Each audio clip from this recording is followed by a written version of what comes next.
O mga biyan, ari kadi subong sa Maya Haro Metropolitan Cathedral kung sa diin nagatumpok na di ang mga dibote naton, mga katuran naton ng mga Katoliko nga para sa pagukod ng sa nga posisyon sa sining hapon. Kagari ang mga nagkalain-lain nga mga santos nga linya di sa guwa sang simbahan nga ganit pasilidar sang afterman ng mga taga-simbahan diri no. Wala ari sa tubang man ang iban diri sa may kagkilid sa nga Haro Belfry.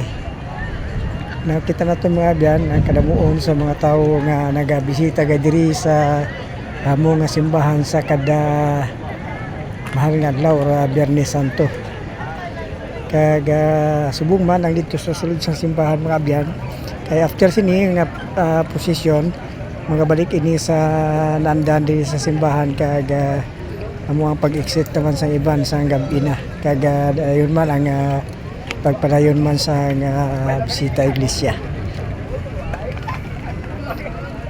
Mga biyan ari ang Haro Cathedral kita daton subong mga lain nga mga baligyaman sa aton mga kauturan nagkabaligya sa mga tubig mga kandila kagiban pa apoy man ini ang pagkabuyado kung mga source of income man sa aton mga pumuluyo nga ari sa may kilid sa simbahan pagbaligya sa mga kandila lain-lain ng mga baligya kasama sa tubig no. So kada karo ini mga biyan may lain-lain ini nga mga numero nga nag-assign no.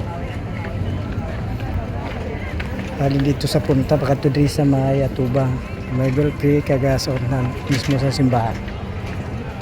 As of this time ari kita dito sulod sa nga compound sa nga Metropolitan Cathedral makita naton diri mga biyan nga aton man nga mga kapulisan nga rin diha sulod nga nagabantay man sa kalinong kagkatawhay di sa nasambit nga lugar makita naton diri mga biyan sa kilid sa nga Haro Metropolitan Cathedral ang duha ka mga big screen no sa nga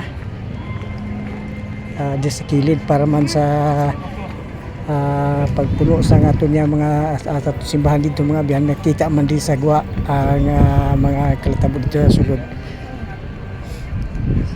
sama sa mga big screen dari sa kilid wala kagtuo mga biyan.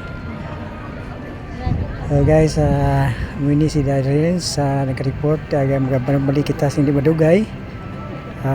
Darren reporting temporary out from Veritas News Online. God bless and good afternoon.